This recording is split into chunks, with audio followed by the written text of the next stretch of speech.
some of their characteristics. So I think we left off somewhere around here where I want you to know these different classes, the class names, and then I'm going to explain a little bit about each class and why they are unique. So if we are looking, let's start with the zygomycetes. I think we left off here. So I did see some zygomycetes showing up on your plates when I was looking at them this morning. And bread mold, if you've ever bitten into bread and you didn't know that that was there, you definitely can tell by the taste. Has anyone done that? It is nasty. You'll spit out the bread for sure. Sometimes it can be hard to see if they haven't gotten into the spore state yet. What you're seeing is all the fungal hyphae coming off the bread. And then all of the dark balls here, those are sporangium tissue where you have the spores forming. So I would like you to know that term. You gotta know that in lab as well. The sporangium is where you find the spores. The rhizopus is a very common example given for zygomycetes. Mucor is another one that's very, very common in the environment. So why are they called a zygomycetes? The zygospore is very characteristic. So this is a defining feature of the zygomycete. So if you see this under the microscope, you know it's a zygomycete. And so what's going on here is you have a plus mating strain and a minus mating strain. So hyphae from each of those, a plus and a minus hyphae. And then they meet and fuse, and their nuclei will fuse. So this is their version of sex. They don't have sperm and egg, but they can fuse their nuclei. And then in that area, they'll go through meiosis and will form spores by the time it's all done. And so when you look at, here's a really good picture here, where you can see they're really cute when you look at them under the microscope or use a hand lens. You can see the hyphae coming off the bread and the sporangium at the tip of the hyphae. They often refer to the hyphae that's digging into the bread in this case as a way to secure their location. The rhizoids, they're not roots. It's just hyphae that's using to anchor in to the substrate, whether it be bread or not. So if you see this kind of a grayish, blackish, and a dusty appearance to your bread, don't eat it. You're not gonna like it. So now here's a life cycle, but I'm not going to ask you to memorize the life cycle. There's just a couple of things to be aware of. So here's your plus and minus mating strains. They often do refer to them as gametes, but I don't really like that word per se, because they don't really have sperm and egg. But that's the point where they will fuse their nuclei. And so the 2N is referring to the idea that the nuclei from each, they fuse. And so you have double the amount of chromosomes now, 2N. And then if you go through meiosis, that's how you cut your number in half, okay? So really, most fungi, when you look at their normal growth state, look at their hyphae or the mycelium, they're in the haploid state. Just like bacteria, we said bacteria are haploid. They only have one gene of everything. They don't have a diploid body like we do. And so fungi are kind of the same way as bacteria. They have haploid hyphae or mycelium.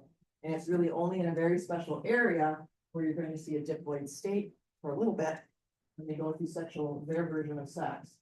And then meiosis will take that diploid 2N state back to the haploid. So those are some of the key things. Know that they're haploid. Typically, they just live their life in a haploid state. And then when they go through sexual reproduction in limited areas of their hyphal growth forms, you'll see a temporary diploid state, but meiosis takes them back to haploid.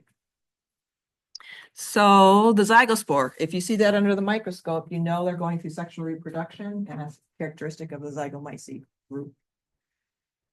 Then here's another slide of this. It's the same life cycle, just from a different artist. So this is showing both sexual and asexual. So another thing I want you to be aware of is most fungi can do both. They can just have asexual spores, which is basically cloning themselves, same genetic material if they're asexual spores. But then they could opt to go through the sexual stage if there's a plus minus mating type nearby where they can find each other. All of these words on here, I'm not gonna ask you like plasmogamy, karyogamy, meiosis, I want you to know, but all this other stuff, don't worry about it. But you often see this idea here, I think it was in the previous slide too, where the N is the haploid, so they live their life in a haploid state for most of the time. Then when they're going through sexual reproduction, when you have this mingling of the nuclei from both the plus and the minus, then they say, oh, well, that's the N plus N state. So if they ever talk about that, what they're trying to say is that you have the coming together of a plus and minus mating strings. And so their nuclei are hanging out with each other. They're there mixed in with each other, but they haven't fused yet. So if someone says it's an N plus N, that's what they're getting at.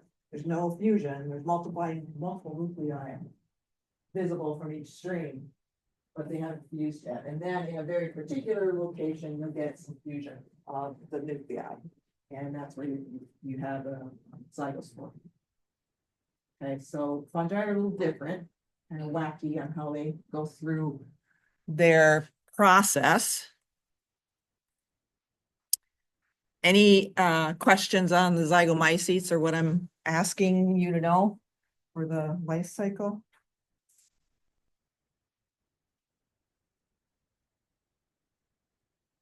All right.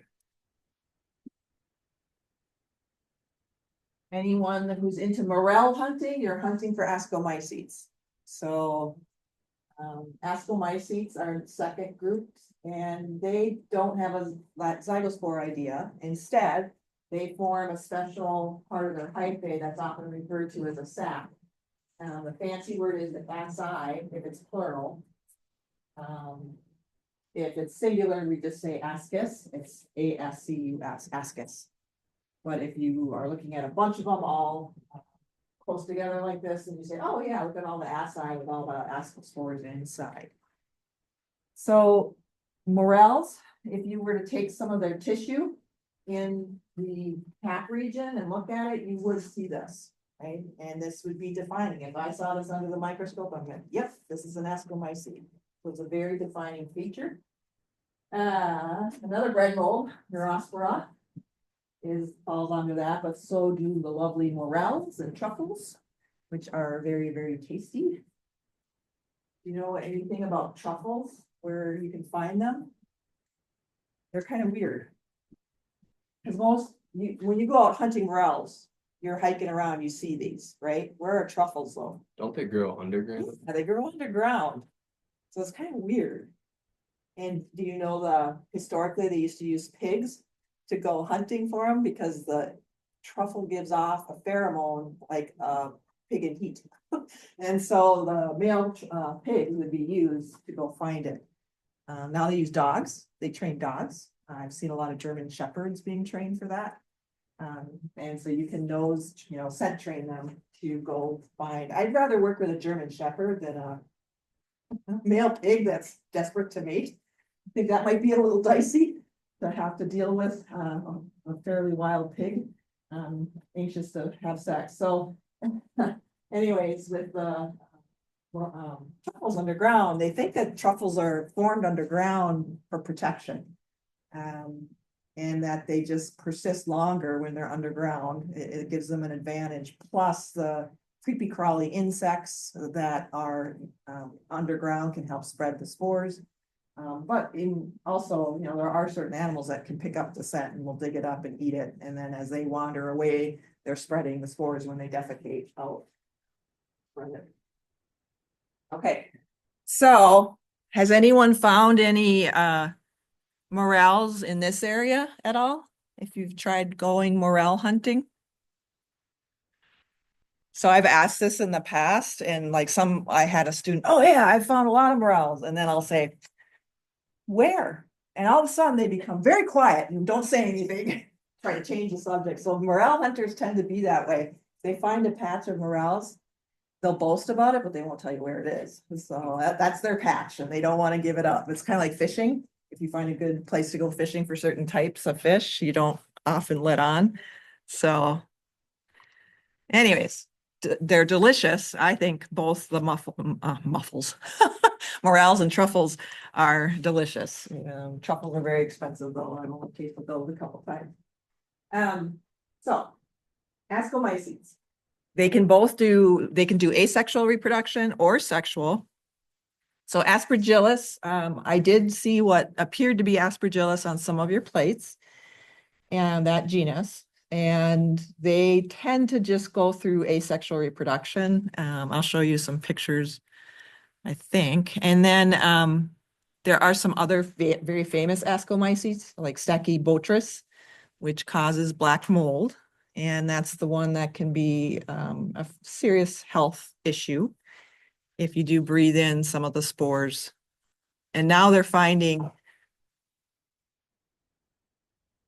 with some fungi in enclosed areas, it's not, there's certainly the spores can be an issue if you breathe those in, but now they're also saying certain volatile chemicals that the fungus gives off can also be negative to your health, which is depressing to hear them say that because I know I have plenty of fungi in my home, but anyways, did you ever camp it? I was wondering if you saw any. I did on, I think my plate that I had labeled, kitchen windowsill. Yeah, I think it, but there's a bunch of bacteria that were kind of growing over it, so it was a little obscured. But it did look like black mold. I didn't see it on any of your plates, but I saw it on my plate from my house. Well, there's fungicides that are pretty good at knocking it out, and like Menard sells fungicides that you can find. So, yeah, I guess I better clean my windowsill. So, and then, but I didn't see any other any of your places. The fungi that I saw in most of your places was just normal environmental fungi that we coexist with, and it's not a problem. Very famous plant pathogens belong into this category. Chestnut blight and Dutch elm disease are both caused by Ascomyces, which have been, I mean, it pretty much wiped out our Dutch elm and chestnut here in the United States. It's making a comeback. People are planting these species again, but it was devastating when it made its way over from Europe on ships, bringing primarily they could find a lot of the pathogen lurking in like crates that were packed for shipment of different materials, and they came in with the wood that made the crate. They came over in the wood and spread like crazy across the United States. So some very famous negative examples there. And here's a cute example. So this often we refer to Ascomyces as the cup fungi. This is why. Very often their fruity body will have some kind of bowl or cup-like shape like that. And then if you take some tissue, especially toward the perimeter of the cup, along here on the very perimeter, if you take some of that tissue and look at it under the microscope, you would see something like this. And so here are all the acini really packed tightly together. So that's just fungal hyphae that this area has gone through sexual reproduction and produced, in this case, each one tends to have 8 spores inside each ascus. So this is the rest of the cup. It's just, hypo growth that's very compacted.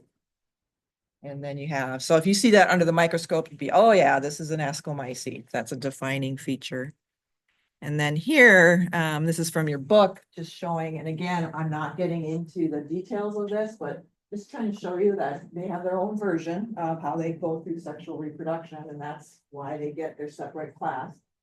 And again, this idea that they're in the haploid state, but if you get to a plus and minus, I don't, again, agree with the terminology. I think they should stick with plus and minus, and I really don't think they should use the word gamete either. But anyways, and then the N plus N state, and then the temporary diploid state until they go through meiosis and back to the haploid state. Here's another picture from a different source. There's a little bit more detail, but again, don't worry about the terminology. It just has some pretty interesting, nice visuals of where you see. So it's in the Ascus region, that's where they're going through the sexual reproduction. That's where the nuclei are fusing, and then you get the meiosis event that gets them back into the haploid. Some ascomycetes can look different in their overall shape. They're not cup shaped, but they're a little bit more rounded. But again, you still see the axi with typically the 8 spores. So that's a dead giveaway that you're looking at an ascomycete. And then morels, again, in the cap region, you would see those ascomycetes if you looked under the microscope. And there's truffles on the left, morel on the right. Delicious. All right, most of what you see around here are basidiomycetes. When you see mushrooms or fruiting bodies, it's typically the basidiomycetes, not all, but many, many. And so they can have interesting morphologies to their fruiting bodies. But very common around here, we'll see where you have gills on the underside of the cap. And that's where we're going to see, I'll show you some pictures where that's where you see the spores starting to form through sexual reproduction. So if you see a mushroom or a fruiting body, that's their version of going through sexual reproduction. They're busy going through that process. And so that's all hyphal tissue. It's just very densely laid down. So it's very tissue-like. But you know, when you eat mushrooms on a pizza or whatever, it's just fungal hyphae that you're eating. It's just very densely compacted. Amanita phalloides, very dangerous. That's the top image there, but there's some that can kill you or make you very, very sick, but there's some that are delicious and very healthy for you. So there's all kinds of edible ones. Probably most of us are most familiar with like portobello mushroom, but there's many others. Has anyone tried some others besides the button mushrooms you buy at the store and you find on pizza? There's like shiitake. Those are very pungent in taste. It's kind of got a really earthy taste. I like it, but my boys hate it. Trying to disguise, trying to get them to eat more mushrooms, but a lot of people don't like the texture. Am I right on some of that? The texture can be off-putting, but I was told, well, if you blend it up and put it into like stews or soups, then they wouldn't recognize it. So I got out my crock pot and it's like, okay, I'm making stew and chili too. And so you can sneak it in. But shiitake, it's got a very distinct taste. Lion's mane, anyone try that one? Do you like it? No, not raw, but cooked. Have you done cooked? Yeah. Have you heard the trick that with lion's mane, there's a way to cook it that makes it taste like lobster? Yeah. So I've tried the recipe. I haven't got it to work yet. I'm not the best cook, so I'm more of a baker than a cook, but I'm gonna try it again. But lion's mane, they say if you cook it the right way, it's a multi-step and a few different liquids that you have to cook it in. But they say it can taste like lobster. So that would be, I like lobster, but I don't like eating it just for conservation ideas, but if I could get nice lion's mane. And lion's mane, they are looking at it for neurostimulatory properties that it can help with brain function and nerve growth. So that's really interesting. So lots of medicinal ideas to edible mushrooms. And so many of those are fitting into the basidiomycetes if you do eat mushrooms. By the way, the indoor egg program here on campus is this semester implementing a edible medicinal fungi class, how to grow them.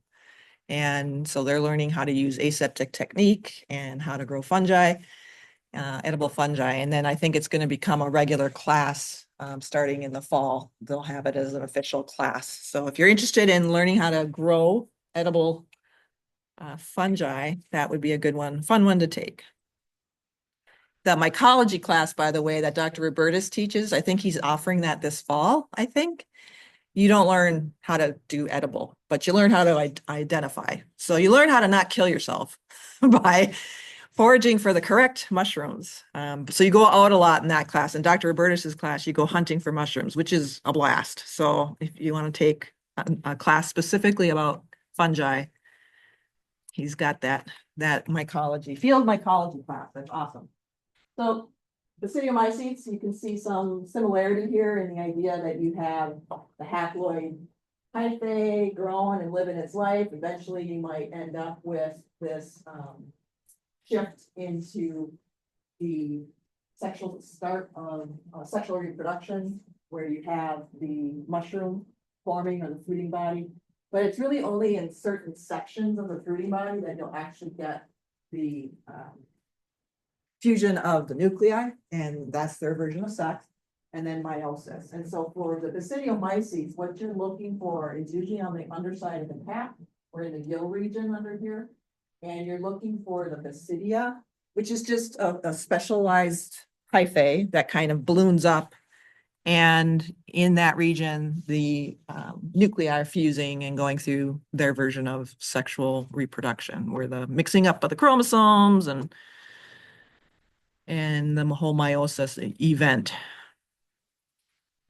So a lot of what you're seeing when you go hiking here are fungi that fall into the ectomycorrhizae group, which are, I'll talk a little bit more about them, about mycorrhizal fungi in a little bit, but so many of the trees and shrubs around here, they form this relationship with this particular group of fungi. And then they'll, usually in the fall, they'll send up their fruiting bodies. And that's the, really the first evidence that we have that they're there, because all the fungi or all the hyphae is underground, except for when they go through sexual reproduction. So we'll talk a little bit more about that. And then here's a different version, again, from a different source, but it's the same basic idea, where once they start forming that fruiting body, that's when they plus and minus mating type have found each other. I like this one a little bit better. It's laid out a little bit better. So yes.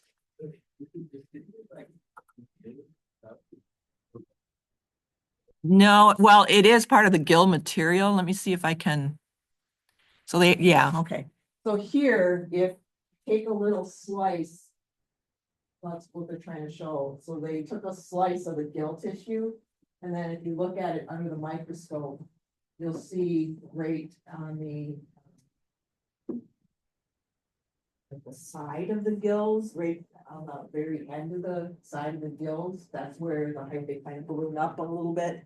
And that's where you get here you're seeing the two different nuclei and then the fusion event. So that's essentially their version of sex right there. And so it's just in the basidia that's in the gill tissue. Then they are already like done with their sexual reproduction. Yeah, they're back to the haploid state. So that once the spores released from the fruiting body, they're back into the haploid state. So they call them basidiospores because it's the basidiomycetes that are making them. So yes. Is there an asexual haploid?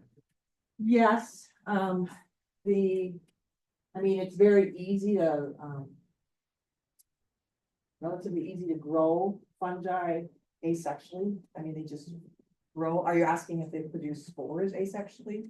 In the other life cycles, there's like a separate. Yeah. Do they?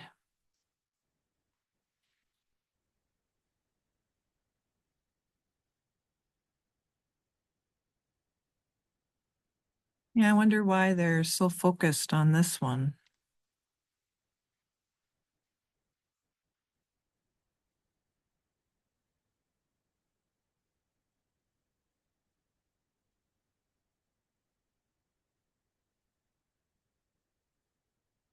Well, now I'm doubting myself. I was going to tell you, yes, they form asexual spores, but now I'm starting to think I'll have to double check that.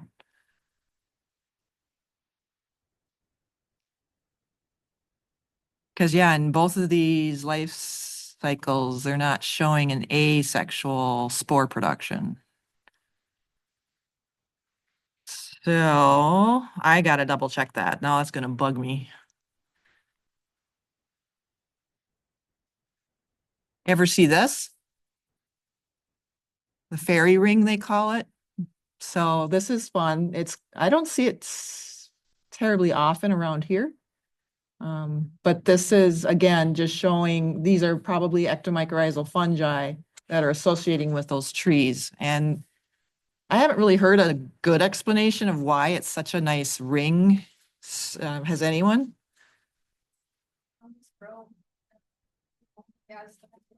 Yeah, I mean, maybe that's the leading edge of where the fungi. Yeah, right.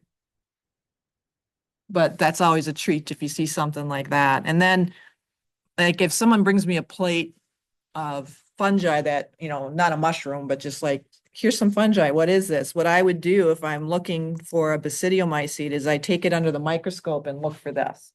So this is a very defining feature of hyphae in the basidiomycetes. If you can find these are called plant connections, if you find this odd looking growth, so that's all hyphae, it just kind of forms this little bridge, I guess, of hyphae. And they think they do this, so it's in order, 1, 2, 3, 4, 5, 6, showing the process of the, basically they think the basidiomycetes do this to keep their nuclei kind of spread out across the length of their hyphae in a very nice, like symmetrical pattern of, the whole length has hyphae. And so under the microscope, it would look like this. So if someone gave me a plate of fungi and said, hey, what is this? This is what I hunt for to see if it has plant connections. And as far as we know, only basidiomycetes do this. So if I don't have a fruiting body, that's one thing I search for. And then this is gill tissue here under the microscope. So these are 3 gills on the underside of a cat that were put down on the microscope slide. And so all of the kind of brownish red, those are the basidiospores. So the basidium are right there, right on the edge of the gill. So you can see each gill, okay, look at all the basidiospores just, on one gill. So you can imagine that whole underside with all those gills, you have a phenomenal amount of spores that are getting made and then released. So it's a pretty good strategy. And so, if you've ever looked at the underside of the gilled mushrooms, they really have extensive gills. And so lots and lots of spores getting dispersed. These are oyster mushrooms. These are edible.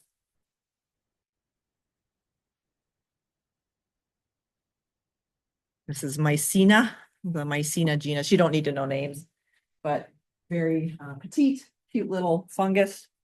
And then have you ever turned over the cap and not seen gills? Instead, they just look like little holes, pores. So the pored, they call them the pored mushrooms.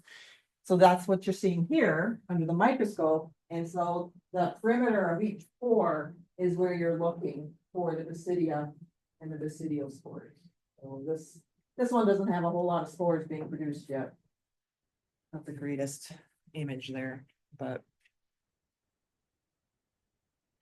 And then, we've been talking a lot about mushrooms popping up like that fairy ring in from the soil. But of course, I'm sure you recognize that there's plenty of mushrooms that are coming off the tree trunks typically. And sometimes it's with a living tree, sometimes it's a dead tree. So fungi are awesome recyclers of nutrients. They have to be doing their job, otherwise our forest would be full of dead wood that would never decay. So we have all the lovely decay fungi that are doing their job to keep things recycled. But some of the fruiting bodies are quite beautiful. Does anyone know what this one is? I think it's turkey tail, I think. Was that what you were? Oh, maybe. Yeah, if you take Dr. Robertus's class, you'd know what this is. Clearly I have not taken his class yet. How about this one?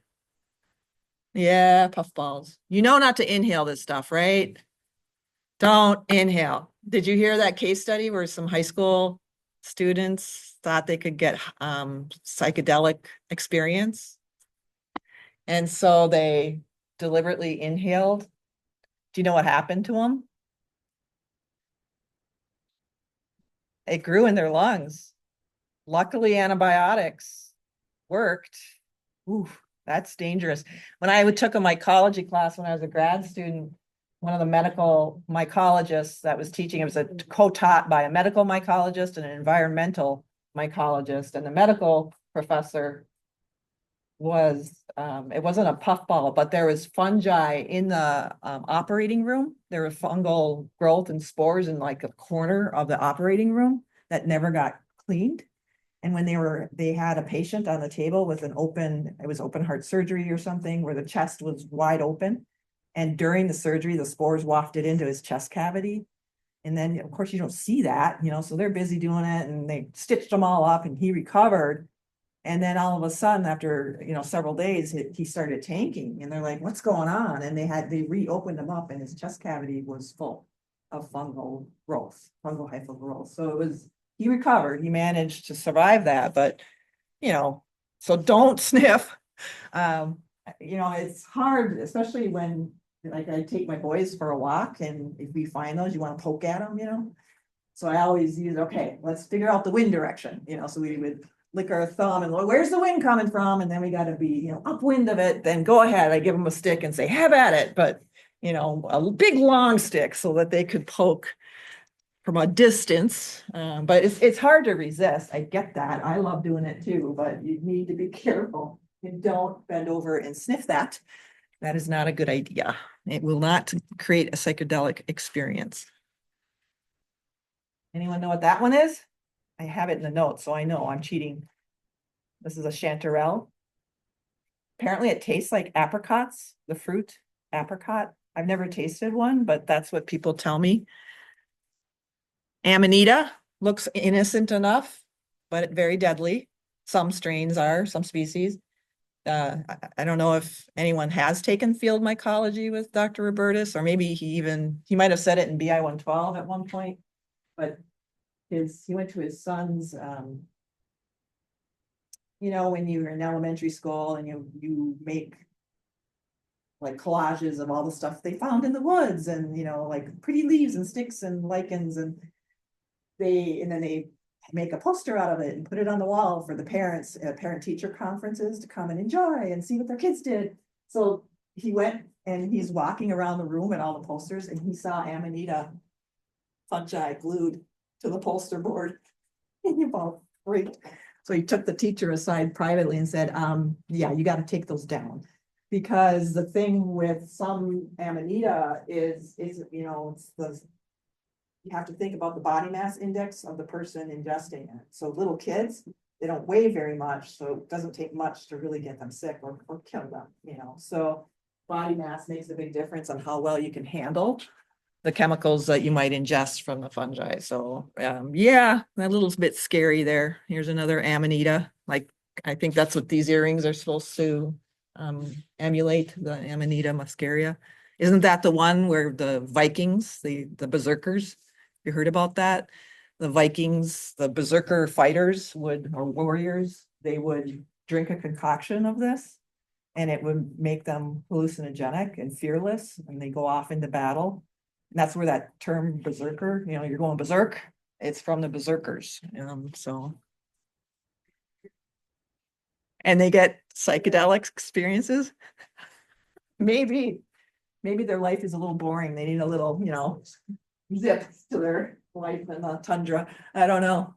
That could be. That sounds familiar. And then again, this looks really kind of innocent. I mean, this one, most of us know from experience. Yeah, maybe not deal with that one, but this one looks pretty innocent. Death cap. So that's its nickname, death cap. It's not always that bright white. Sometimes it's like this. I like this picture because it shows you the stages of the fruiting body growth. How it gradually gets to the full mature size. And then you have some that look This is a jelly fungus. Very cool looking. Moose ears. This is called moose ears fungus. Anyone know what that one is? Were you going to ask a question about the moose ears? I think those are ascomycetes. I'd have to double check that. I mainly put these in here because I just like looking at them. I wanted to share with you the different types of mushrooms and fruiting bodies.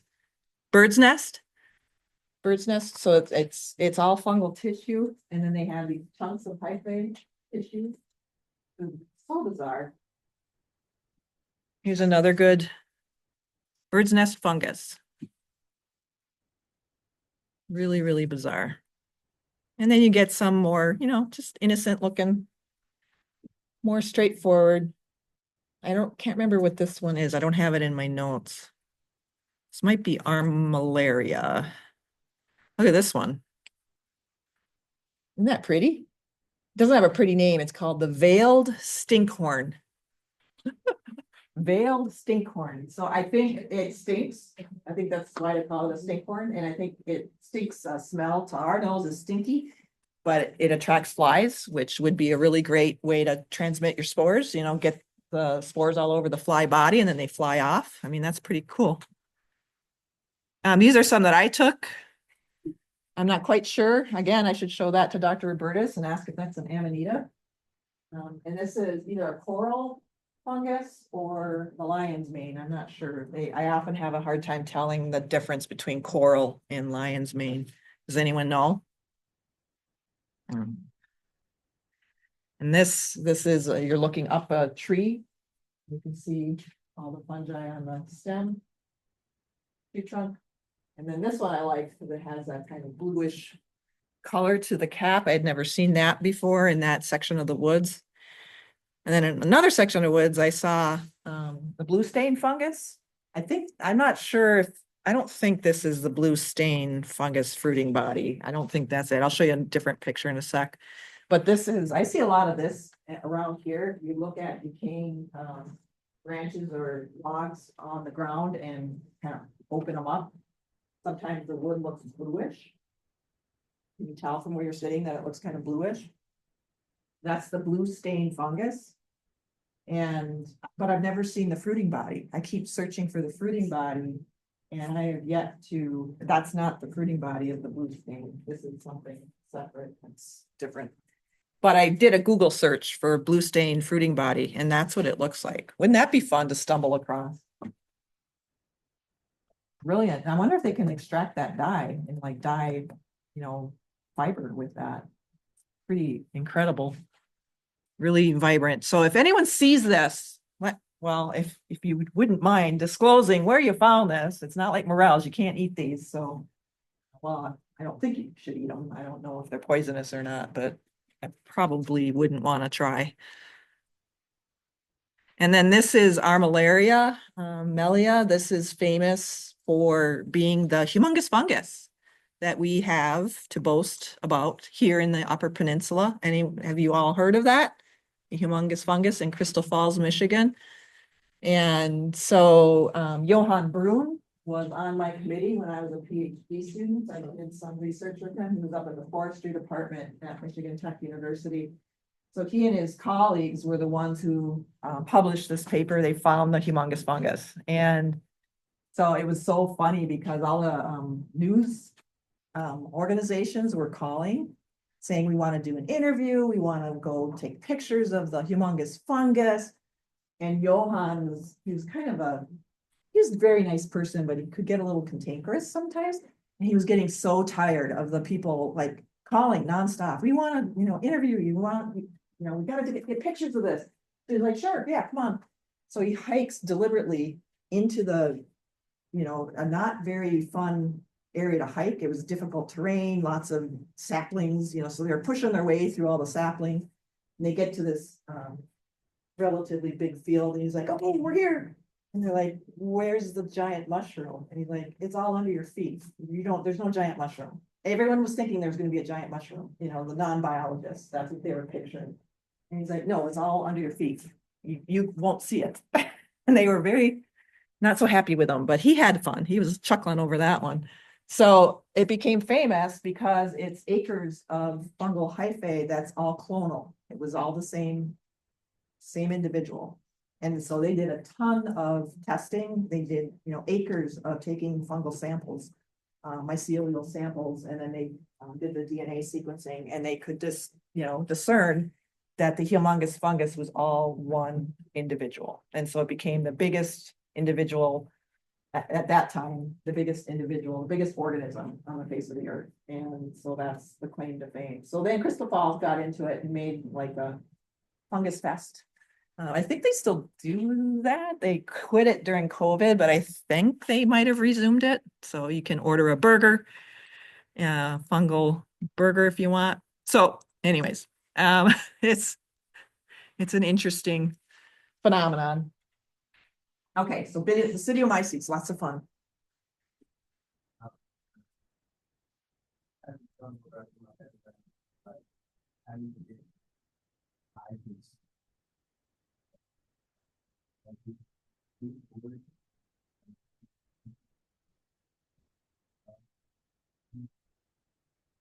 So you're saying a company is selling you hybrid spores? Is that how they phrase it?